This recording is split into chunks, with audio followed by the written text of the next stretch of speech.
शनिदेव की बर्थ कथा। कई हजारों साल पहले स्वर्ग में 9 ग्रहों के बीच में एक सवाल को लेकर झगड़ा होने लगा। ये सवाल था, आखिर सबसे बड़ा है कौन। सारे ग्रह खुद को बड़ा कह रहे थे। होते होते बात इतनी बड़ी हो गई कि सबके बीच लड़ाई होने लगी। तभी इस बात का फैसला करने के लिए सभी ग्रहों ने इंद्रदेव के पास जाने का फैसला लिया।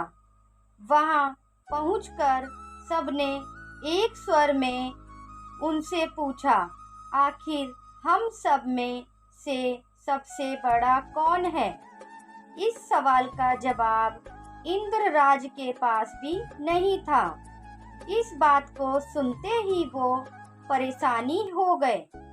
साफ शब्दों में इंद्रदेव ने कह दिया कि आपके इस सवाल का जवाब राजा विक्रमादित्य ही दे सकते हैं। हम सबको तुरंत पृथ्वी लोक चले जाना चाहिए। सबने इंद्रदेव की बात मान ली और सभी एक साथ उज्जैन पहुंच गए। वहां पहुंचकर सारे 9 ग्रहों ने इंद्रदेव से पूछा गया सवाल इस बार राजा विक्रमादित्य से किया। ऐसा सवाल सुनकर राजा भी हैरान हो गए। उनके मन में हुआ कि हर ग्रह की अपनी एक खासियत है। हर कोई किसी धातु का देव कहलाता है और सबकी शक्ति अलग अलग व प्रभावी है। अगर किसी को बड़ा और किसी को छोटा कह दिया तो बड़ी मुश्किल हो सकती है। सोचते सोचते विक्रमादित्य के दिमाग में एक तरकीब आई। उन्होंने सभी ग्रहों का आसन बनवाकर लगा दिया। हर धातु के गुण के हिसाब से आसन लगाए गए थे, जैसे कि सोना, चांदी, कांसा, तामा, सीसा, रांगा, जस्ता, आभ्रक और लोहा। अब इन आसनों में उनके स्वामी को बैठने के लिए कहा। सब एक एक करके अपने सिंहासन पर बैठ गए। सबके बैठने के बाद राजा विक्रमादित्य बोले कि आप लोगों के सवाल का जवाब तो खुद ही मिल गया है। अब जो सबसे आगे बैठा है वही सबसे बड़े हैं। इस बात को सुनते ही आखिरी सिंहासन पर बैठे शनिदेव को गुस्सा आ गया। गुस्से में शनि ने विक्रमादित्य से कहा, तुमने मुझे सबसे पीछे बैठाकर मेरा अपमान किया है। तुम्हें मेरी शक्तियों का अंदाजा नहीं है। मैं तुम्हें पूरी तरह से खत्म कर दूंगा। उन्होंने आगे कहा कि सूर्य किसी राशि में 1 महीने, चंद्रमा किसी राशि में 2.25 दिन, मंगल एक राशि में 1.5 महीने, बुध व शुक्र 1 महीने, बृहस्पति 13 महीने ही रहते हैं। इन सब के मुकाबले में किसी भी राशि में 7.5 साल तक 7.5 ही बनकर रहता हूँ। कई देवता मेरे प्रकोप से पीड़ित हैं। भगवान राम को भी 7.5 का प्रकोप झेलना पड़ा। इसी तरह से वो जंगल गए थे। रावण भी 7.5 की वजह से लड़ाई में मारा गया था। अब तुम्हारी बारी है। तुम भी मेरे प्रकोप से बच नहीं पाओगे। अब ये सब देखकर अन्य ग्रहों के देवता चले गए और शनि देव भी नाराज होते हुए आगे निकल गए। इतना सब होने के बाद विक्रमादित्य परेशान थे, लेकिन वो पहले की तरह ही अपनी जनता के लिए न्याय करते रहे। होते होते वो आनंद से अपना जीवन जीने लगे। पर शनि देव अपना अपमान बिल्कुल भी नहीं भूले थे। बदला लेने के मन से एक दिन शनि देव घोड़ा व्यापारी के रूप में उज्जैन पहुँचे। वहां पहुँचते ही उन्होंने खबर फैला दी कि उनके पास खूब तेज दौड़ने वाले घोड़े हैं। इस राजा ने घोड़े का ख्याल रखने वाले असपाल को कहा कि जाओ उससे घोड़ा खरीद कर ले आओ। वो गया और देखा कि घोड़े काफी कीमती हैं।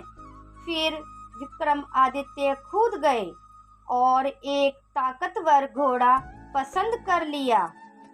उसके बाद घोड़े की गति को देखने के लिए विक्रमादित्य उस घोड़े पर सवार होने लगे। तभी घोड़ा हवा में तेजी से दौड़ा और राजा को जंगल ले जाकर छोड़ दिया। जंगल से राजा अपने नगर वापस आने का रास्ता ढूंढने लगे। उन्होंने कई घंटों तक रास्ता ढूंढा, लेकिन उन्हें रास्ता नहीं मिला और वो भूख प्यास से तड़पने लगे। कुछ ही देर में उन्हें एक चरवाहा दिखा। उससे राजा ने पानी मांगकर पी लिया और पानी के बदले में उसे अपनी सोने की अंगूठी दे दी। उसके बाद राजा रास्ता पूछते हुए एक नगर पहुँचे। वहाँ सामने ही राजा को एक सेठ की दुकान दिखी। वो कुछ देर के लिए वहाँ बैठकर उस सेठ से बातें करने लगे। उसी वक्त सेठ की दुकान की चीजें बहुत तेजी से बिकने लगी। सेठ को लगा कि राजा उसके लिए भाग्यशाली है, इसलिए वो उन्हें अपने घर खाना खिलाने के लिए ले गया। घर पहुंचकर सेठ कुछ देर के लिए राजा को एक कमरे में छोड़कर बाहर गया। वहां राजा ने एक खूंटी पर हीरे का हार लटका हुआ देखा। तभी एक घंटी बजी और देखते ही देखते खूंटी ने उस हार को निगल लिया। ये सब देखने के बाद राजा बड़ा हैरान हुए। कुछ देर बाद सेठ वहां आया तो उसे वो हार नहीं दिखा। तभी उसे विक्रमादित्य पर हार चोरी करने का शक हुआ। सेठ ने इसकी शिकायत उस नगर के राजा को कर दी। सैनिक विक्रमादित्य को जंजीर में जकड़कर उस राज्य के राजा के पास लेकर गए। राजा ने विक्रमादित्य से पूछा, वो हार कहाँ है? उन्होंने जवाब दिया, उसे वहां की खूंटी निगल गई जिसमें वो हार टंगा हुआ था। इस बात को सुनते ही राजा गुस्से से लाल हो गए। राजा साब से संतुष्ट नहीं थे, इसलिए विक्रमादित्य को हीरे के हार का चोर घोषित करते हुए हाथ पांव काटने की सजा सुना दी। सैनिकों ने राजा का आदेश मानते हुए विक्रमादित्य के हाथ पांव काटकर उसे सड़क पर यूं ही छोड़ दिया। सड़क पर इस तरह से पड़े हुए विक्रमादित्य को कई दिन हो गए थे। एक दिन तेली को उन पर दया आई और उन्हें अपने घर लेकर चला गया। उन्हें बैल हाँकने वाले कोल्हू की तरह जगह काम दिया। अब विक्रमादित्य रोज बैलों को आवाज देकर उन्हें हाँकते थे। रोज बैलों को हाँकने का काम करने पर विक्रमादित्य को बदले में खाना मिलता था। इसी तरह होते होते 7.5 साल बीत गए। 7.5 साल बाद जब 7.5 खत्म हुई तो वर्षा ऋतु शुरू हो गई। विक्रमादित्य एक रात बादल और बारिश के राग वाला गाना जोर जोर से गा रहे थे। तभी उस नगर की राजकुमारी पास से ही गुजर रही थी। उसने वो गाना सुना और दासी को कहा कि पता लगाओ वो कौन है। दासी ने ठीक वैसे ही किया। वो कुछ देर बाद लौटकर आई और कहा कि वो एक राजा है जिसे हीरे का हार चुराने की सजा के रूप में अपंग कर दिया गया है। राजकुमारी को उसका बादल बारिश के राग वाला गाना खूब पसंद आया था, इसलिए उसने अपंग राजा से शादी करने का फैसला लिया।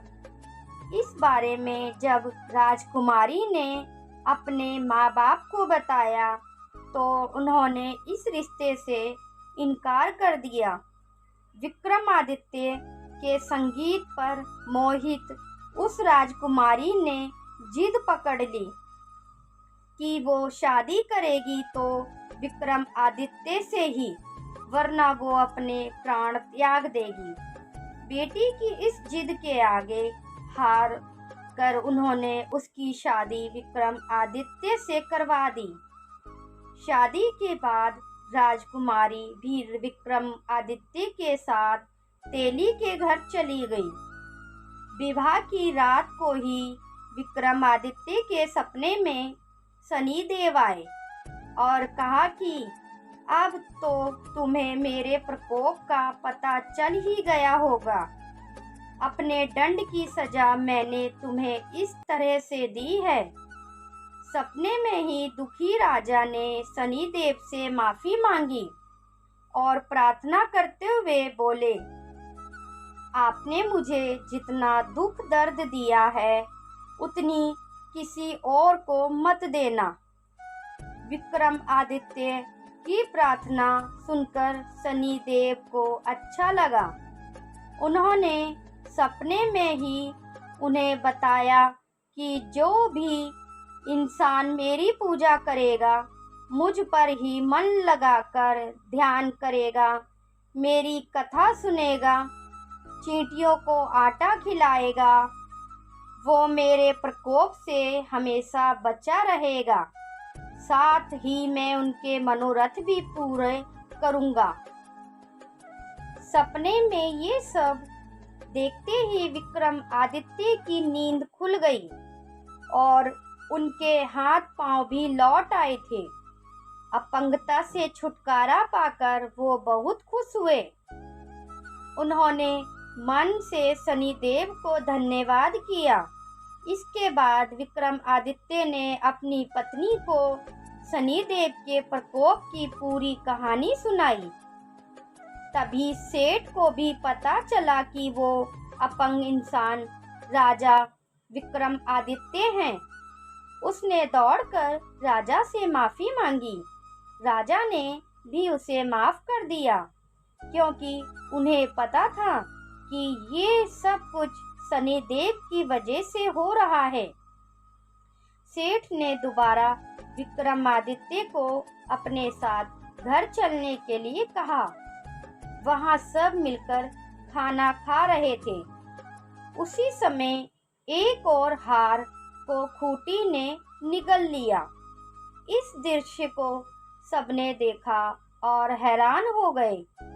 कुछ देर बाद सेठ को अपनी करनी पर पछतावा हुआ और उन्होंने अपनी बेटी की शादी विक्रमादित्य से कर दी। विवाह में सेठ ने उन्हें खूब सारे आभूषण दिए। अब राजा विक्रमादित्य अपनी दोनों पत्नियों के साथ राज्य वापस पहुँचे। वहाँ धूमधाम से उनका स्वागत हुआ। अगले ही दिन विक्रमादित्य ने ये घोषणा करवा दी कि सारे ग्रहों में सबसे श्रेष्ठ शनिदेव हैं। तो दोस्तों, आपको ये कहानी कैसी लगी? अगर अच्छी लगे तो कमेंट्स करके बताना और वीडियो को लाइक एंड सब्सक्राइब करना ना भूलना। वीडियो देखने के लिए आपका बहुत बहुत धन्यवाद।